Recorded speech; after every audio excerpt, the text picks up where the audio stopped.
Okay, guys, let's talk about the personal mixers. All right.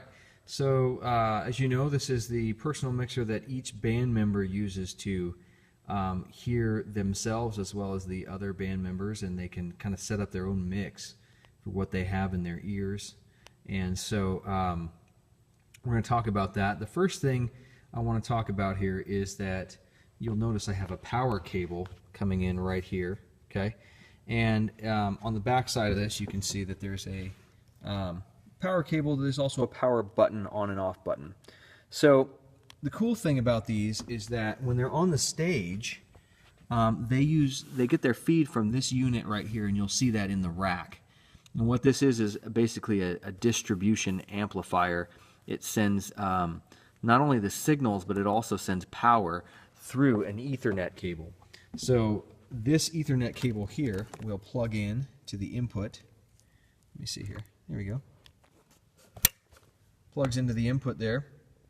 Okay, and if it's on the stage, you won't need this power cable. Okay, it actually carries signal and power with it. However, if you loop out of one of these to another one of these through this through port, which you can do, then the second one will need a power cable. Okay? So just keep that in mind. All right, while we're back here, might as well talk about what we have. So you have, on the back here, you have a headphones jack, and then you also have a left and right out jack. So most people will be using this headphone jack, and we've got extension cables on the headphones so that people can move around on the stage. But you also have this left and right, and currently Nicole is using the output left and right going into a wireless transmitter, and then that transmitter sends signal to a wireless belt pack that she wears, or a body pack, and then she gets her signal that way. So she's got a little bit more mobility by doing it that way. Okay? So those are the options. This MIDI thing is something you guys will probably never use, so I'm not really going to address that right now. So that's it for the back side. Let's talk about the front. Okay, so I'm going to go over the major functions of this personal mixer here. The first thing I should mention is that you have 16 individual channels here that you can adjust however you want. So in order to operate this thing, the first thing I have to do is select. Right now it's selected the main, and the level that we see here, the volume level, is the main level of all of these grouped together. So think of it as like the left and right main bus on the mixer, same concept. Okay. What we're going to do is we're going to select this first one, which is kick. And I have the ability to adjust the volume of the kick in my ears. I can adjust whether it happens mostly in my right ear, see, or mostly in my left ear. We call that panning. You can actually do what's called hard panning. So if I turn this all the way to the left, it'll only show up. I'll only hear it in my left ear. So that can be really helpful for separating things out in a mix so that it doesn't get too muddy on one side or the other. So anyway, I'm going to set that back to center. There we go. Almost. Okay.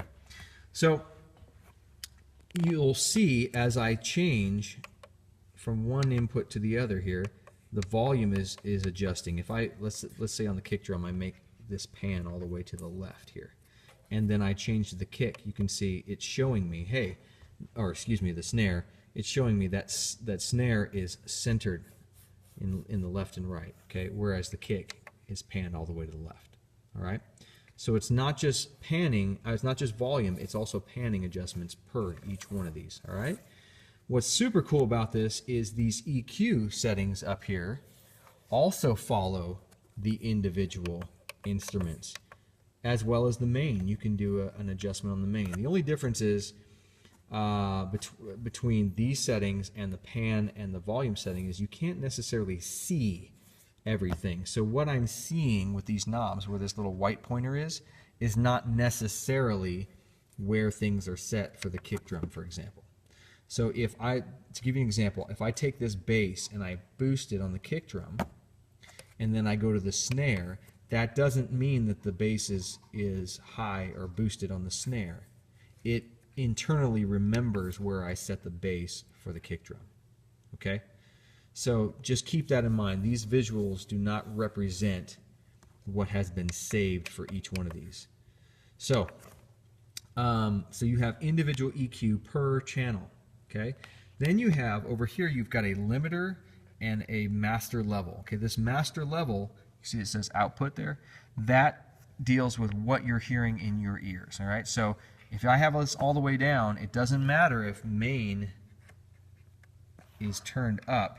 I'm still not going to hear anything because this is the last place the signal goes before I hear it. Okay.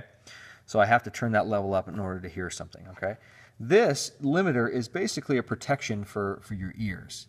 So if you really like your mix but it's too loud, you can set this limiter so that it'll actually push the signal down when it gets to a certain point. And you'll see this little ring, this little red ring will kind of pulse when the limiter is being used. Okay? So I recommend not using the limiter unless you're having trouble with too much level coming to your ears and maybe the drum's hitting you too hard. This will actually squash those transients down, those pops down a little bit if you wanted to. Okay? So the next section here is I want to talk about these buttons here. We talked about the main already. There's also solo and mute. Here's how these work. When I hit solo and it's blinking at me like this, it's saying, hey, what do you want to hear, and only hear that one thing. So if I want to hear just the bass, I'm going to select bass, and now I'm just hearing the bass. Now this can be useful if you're having trouble, you know, identifying, oh shoot, where did that instrument go, or who was vocal 1, who was vocal 2. You can hit the solo and go over here and then select the vocal and be like, oh yeah, that's Rhonda.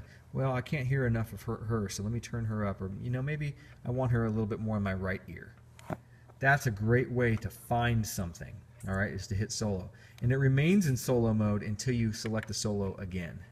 Now we're out of solo mode. Okay, same thing with mute. If you hit the mute button, you can mute any one of these you want and more than one at the same time. So I can mute the bass and the acoustic and the electric guitar all in one shot. Okay, this can be useful if, let's say, you know, one week you had a really full band and the next week not everybody's there and you've got you know, dead channels where basically the cable is sitting on the stage just picking up noise from the atmosphere. Well, you would mute those so that you don't hear that noise. Or maybe you're the type of person that doesn't want to hear the click. Well, turn the click off. There you go. You don't even have to adjust the volume of the click. Just turn it off by hitting the mute. So I'm still in mute mode. If I unselect these, those are still muted even though they're not highlighted now. If I hit mute again, you can see what's being muted. See that? So I'm going to deselect these channels so that they are not muted anymore. And then I'm going to get out of mute mode. Okay, there's another couple functions here I want to show you. Link. Link is, I'm going to adjust this again. Link is where you want to adjust if you have a stereo feed, basically. So the electric guitar is linked right now. See how I pressed one button and both of them are lit? That's because they're linked. If I hit the link button, it'll show me all the channels that are linked. This does not mean that these two channels are linked with these over here. It means they're linked with an adjacent channel. So it always starts on an odd number and it's linked with the even number right next to it. So if I want to unlink these, I would hit 3, and now 3 and 4 are unlinked. If I hit 3 again, these two are linked. Well, what happens if I hit 4? Same thing. It's going to link with the adjacent odd number to the left. Okay? That's how you link things. So right now we've got a stereo feed going to the toms and left, toms left and right. Electric guitar is linked and keys are linked because those are all stereo feeds. I'm going to get out of link mode and we're back to our normal operating here. Okay, a couple more things. You can group things, okay, but it really, that gets a little bit more complicated, and if you want to look into that, you have the manual here as well as the digital manual in the iMac. And I'll show you that later. So I'm going to skip that for now. You can save and you can store and recall settings. So if you've got multiple people using this mixer and you like how your mix is set up and then you don't want that to be messed with, you can actually hit the store button and store in any one of these 16 locations, and you can regain your mix from week to week if someone else has been messing with it. Okay, but the trick with that is you have to kind of set up some type of system so that it's recorded as who has what channel, not channel, but who has stored what where, so that you're not overriding each other's settings. But those are the main settings of these personal mixers. They sound really great. They're easy to use, and I'm really glad that you guys have gone with these.